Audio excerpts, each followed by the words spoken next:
আসসালামু আলাইকুম প্রিয় শিক্ষার্থীবৃন্দ, আমি তোমাদের ইরকান ভাই আবারও চলে এসেছি তোমাদের জন্য আরেকটা এমসিকিউ সলভিং ক্লাস নিয়ে। এই এমসিকিউ সলভিং ক্লাসটা আমরা একটা ধারার ম্যাথের উপরে করব, বা ধারার একটা ম্যাথ আমরা দেখব। এখানে দেওয়া আছে হচ্ছে 17D, 17 কি ডি দেওয়া আছে এবং ধারাটির পরবর্তী মান কত। আমার মূল প্রশ্ন হচ্ছে পরবর্তী মান কত।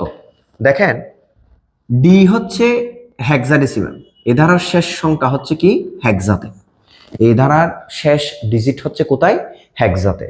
তাহলে ডি এর পরবর্তী যদি আমরা অনেকে হিসাব করি তাহলে হয় ই। আবার অনেকেই দেখবা দিচ্ছে 19। দুইজনের স্যাটিসফ্যাকশন দুই রকম। একজন বলতেছে যে কি ডি এর পরবর্তী মান ই, তো এখানে অপশন আছে ইটা দিয়ে দিই, স্বাভাবিক।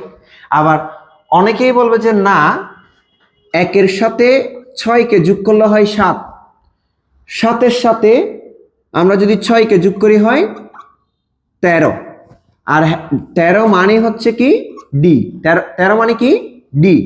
13-এর সাথে যদি আমি 6কে যোগ করি তাহলে হয় 19। অনেকেই দেখবা যে 19টাকে দাগাই দিয়ে চলে আসছে।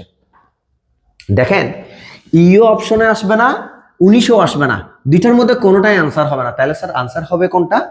আসেন আমরা দেখি আনসার কেমনে হয়, যে বা কি হয়। 19ও হবে না, ইও হবে না, তাহলে হবেটা কি দেখি তো একটু। আমরা হেক্সাডেসিমালে যদি আমরা এই 19টা হচ্ছে, আমি যদি হিসাব করি 19টা হচ্ছে ডেসিমালে আছে কেমনে।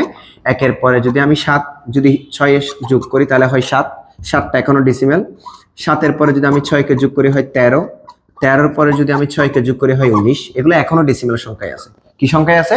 ডেসিমাল সংখ্যায়। এই ডেসিমাল সংখ্যাটাকে আমি কোথায় নিয়ে যাব? হেক্সাডেসিমালে নিয়ে যাব। কোথায় নিয়ে যাব ভাইয়া? হেক্সাডেসিমালে। হেক্সাডেসিমালে নিয়ে যেতে গেলে আমরা যদি কোনো ডেসিমাল সংখ্যাকে বাইনারিতে বলো বা অক্টালে বলো বা হেক্সাডেসিমাল সংখ্যাতে বলো, তাহলে আমরা ওই যে ডিজিটে আমরা রূপান্তর করব ওই ডিজিটের বেস দ্বারা কি করতে হবে? ভাগ এবং গুণ করতে হয়। তাহলে যেহেতু এটা পূর্ণ সংখ্যা, তাহলে আমাদের শুধুমাত্র কি করতে হবে? ভাগটাই করতে হবে হেক্সাডেসিমালের বেস দ্বারা। 16কে 16, হাতে কত থাকে আরো 3।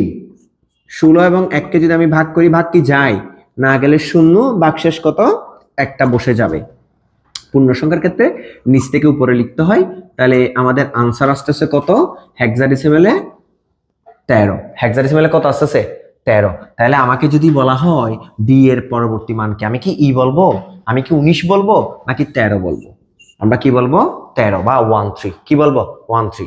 ওদেরকে একটাই রিকোয়েস্ট করব, তোমরা শুধু এই ক্লাসগুলো দেখে চলে গেলে হবে না। যদি তোমাদের কোনো প্রশ্ন থাকে বা তোমাদের কোনো এমসিকিউ যদি তোমাদের সলভ করতে হয় বা তুমি পারো না এই 3.1 বা 3.2 বা পঞ্চম অধ্যায় বা চতুর্থ অধ্যায়, যে পড়ে তোমরা অবশ্যই আমাকে কমেন্ট বক্সে জানাবা।